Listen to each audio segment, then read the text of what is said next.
Praise the Lord. ঈশ্বৰৰ প্ৰশংসা হোক।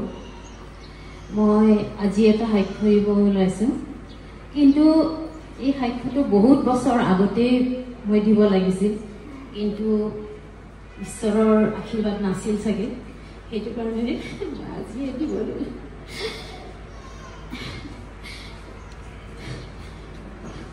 সৰ্বপ্ৰথমে সৃষ্টিকৰ্তা ঈশ্বৰক কোটি কোটি প্ৰণাম জনাইছোঁ, লগতে মহান গুৰুজনক গুৰুমালৈ প্ৰণাম নমস্কাৰ জনাইছোঁ, আৰু ঈশ্বৰৰ প্ৰেক্ষাগৃহত উপস্থিত থকা সকলো দাগ দাখিলৈকে মোৰ প্ৰভু যীশুৰ নামত নমস্কাৰ জনাইছোঁ। আজি মই ঈশ্বৰৰ প্ৰেক্ষাগৃহত পাপ স্বীকাৰ কৰিবলৈ ওলাইছোঁ। আজি বহুত বছৰ ধৰি মই সাক্ষ্যটো দিব পৰা নাছিলোঁ কাৰণে মই গুৰুজনাৰ ওচৰত মই ক্ষমা বিচাৰিছোঁ। মই শৰীৰত বহু দুখ কষ্টৰ দিন অতিবাহিত কৰিব লগা আছিল। মহান গুৰুজনাৰ সন্মুখত পাইছিলোঁ যদিও মোৰ সাহস হোৱা নাছিল, ভয় লাগিছিল। আজি ঈশ্বৰে মোক আশীৰ্বাদ কৰিলে, ঈশ্বৰক ধন্যবাদ জনাইছোঁ। 1999 চনত মোৰ ছোৱালীৰ জন্ম হোৱাৰ পাছতে মোৰ সুচকুৰ দৃষ্টিশক্তি হেৰাই গৈছে। সেয়েহে মই বহু চিকিৎসা কৰিছিলোঁ, অপাৰেশ্যন কৰিছিলোঁ, যদি সফল পোৱা নগ'ল। মই বহুতো দেৱ দেৱীৰ পূজা কৰিছিলোঁ। মই হতাশ হৈ পৰিছিলোঁ। 2005-06 চনত 2005-06 এনেকুৱা চনতে এদিন সপোনত পুৰোহিত এজনে ডিঙিত ফুলাম গামোচা এখন লৈ, বগা চুৰিয়া হাতত এখন গ্ৰন্থ লৈ মোক হাতযোৰ কৰিবলৈ দি বাক্য শুনোৱা দৰ্শন পাইছিলোঁ, কিন্তু মই এই বিষয়ে জ্ঞাত নাছিলোঁ আৰু মই কাকো কোৱা নাছিলোঁ।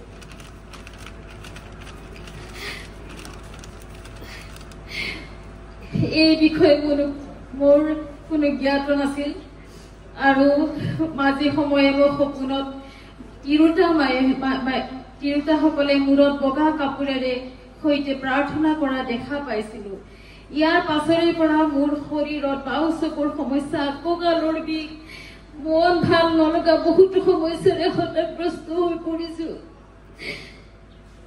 এনেদৰে 14 বছৰমান পাৰ হোৱাৰ পাছত 2019 চনত প্ৰাৰ্থনা গৃহৰ কথা মোবাইলৰ যোগেদি মই জানিব পাৰিছিলোঁ।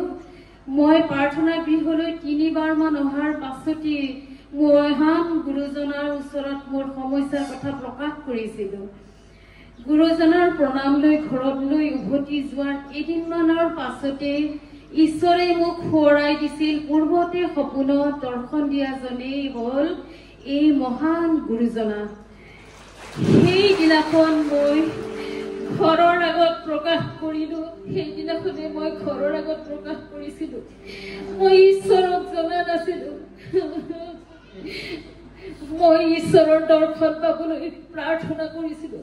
হঠাতে এদিন বগা সাজেৰে সৈতে মোৰ ঘৰত প্ৰভু ঈশ্বৰ বহি থকা দৰ্শন পাইছিলোঁ। ঈশ্বৰৰ প্ৰাৰ্থনাও আগত মই শুনা পাইছোঁ। এদিন ঈশ্বৰৰ প্ৰাৰ্থনাও মোৰ কাণত শুনা পৰিছিল, তথাপিও মই চাই বাবাৰ নাম লোৱা গৈ থকা গৈছিল।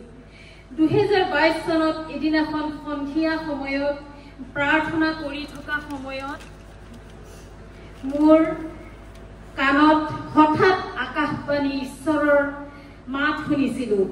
ঈশ্বৰে ক্ৰোধত মোক যীচুক মান এনেদৰে কেইবাবাৰো মোৰ কাণত কৈ থকা শুনা পাইছিলোঁ, কিন্তু মই কোনো এই বিষয়ে মই তাৰ পাছত মই সপোনত এই ঈশ্বৰে মোক কোৱাৰ পাছত মই বহুত সময় ভাগৰি পৰিছিলোঁ আৰু মই কঁপি উঠিছিলোঁ।